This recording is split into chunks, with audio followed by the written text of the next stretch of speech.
Hello, आज की class में आपका स्वागत है। आज हम स्टडी करने वाले हैं मिड डे मील प्रोग्राम या मिड डे मील स्कीम के बारे में। ये लेक्चर आप हिंदी में देख रहे हैं। यदि आप इंग्लिश में स्टडी करना चाहते हैं तो आई बटन पे क्लिक करें, वहां से आपको इंग्लिश लेक्चर का लिंक मिल जाएगा, या आप डायरेक्ट चैनल को विजिट करके भी इस टॉपिक को इंग्लिश में देख सकते हैं। तो क्या है mid day meal programme? Mid day meal programme और MDMP को स्कूल लंच प्रोग्राम के नाम से भी जाना जाता है और यह कार्यक्रम 1961 से पूरे देश में चल रहा है। इस कार्यक्रम का मुख्य उद्देश्य स्कूलों में एडमिशन के लिए अधिक से अधिक बच्चों को आकर्षित करना और उन्हें रिटेन करना, बनाए रखना, ताकि साक्षरता दर में वृद्धि हो। बाद में इसे मध्याह्न भोजन योजना या मिड डे मील स्कीम में कन्वर्ट कर दिया गया। मिड डे मील योजना या MDMS बच्चों के लिए शुरू की गई थी, जिसमें सरकारी स्कूलों में पढ़ने वाले, सरकारी सहायता प्राप्त स्कूल, स्थानीय निकाय स्कूल, विशेष प्रशिक्षण केंद्र और मदरसों में भी, उन मदरसों में भी जहां और स्कूलों में भी जहां सर्व शिक्षा अभियान के तहत वो सपोर्टेड है, उनमें नामांकित सभी बच्चों को भोजन प्रदान किया जाता है। मध्याह्न भोजन योजना भारत में 15 अगस्त 1995 को प्राथमिक शिक्षा के लिए पोषण सहायता के राष्ट्रीय कार्यक्रम के नाम से शुरू की गई थी। अक्टूबर 2007 को NPNSPE का नाम बदलकर स्कूलों में मध्याह्न भोजन का राष्ट्रीय कार्यक्रम कर दिया गया, जिसे लोकप्रिय रूप में मिड डे मील स्कीम के रूप में जाना जाता है। सितंबर 2021 में मध्याह्न भोजन योजना का नाम बदलकर PM पोषण योजना या प्रधानमंत्री पोषण शक्ति निर्माण कर दिया गया। PM पोषण प्री प्राइमरी लेवल पे सरकारी और गैर सरकारी सहायता प्राप्त जो प्राथमिक विद्यालय हैं, उनके अलावा जो बाल वाटिका है उनमें पढ़ने वाले बच्चों के लिए भी ये जो मध्याह्न भोजन योजना है वो एक्सटेंड की गई है या विस्तारित की गई है। इस स्कीम के मुख्य ऑब्जेक्टिव्स क्या थे?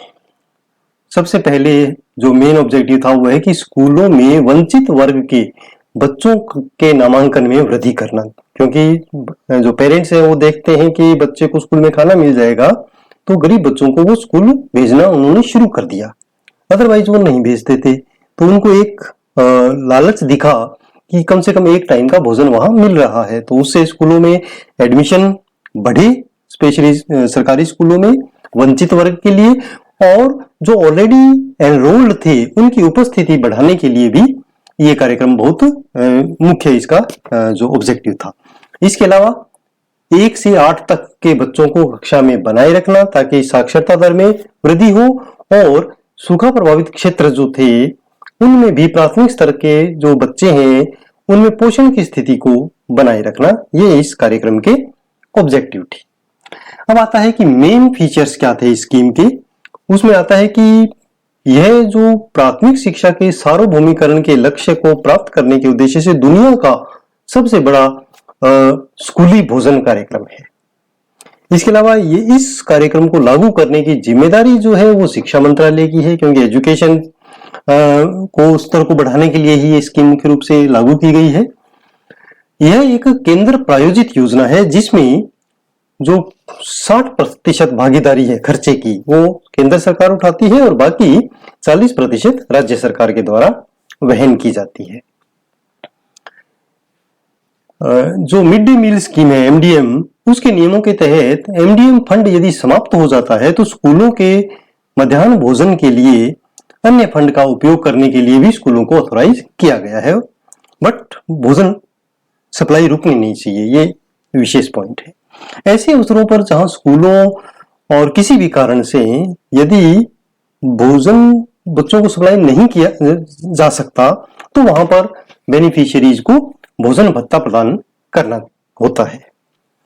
इसके अलावा सभी बच्चों को कम से कम 300 कैलोरी और 8 से 12 ग्राम प्रोटीन पका हुआ भोजन दोपहर में प्रोवाइड करवाया जाना चाहिए, और ज्यादातर इस भोजन को तैयार करने के लिए साबुत गेहूं या जो टूटे हुए गेहूं का जो उपयोग है जैसे दलिया, उसके रूप में प्रेफर किया जाता है।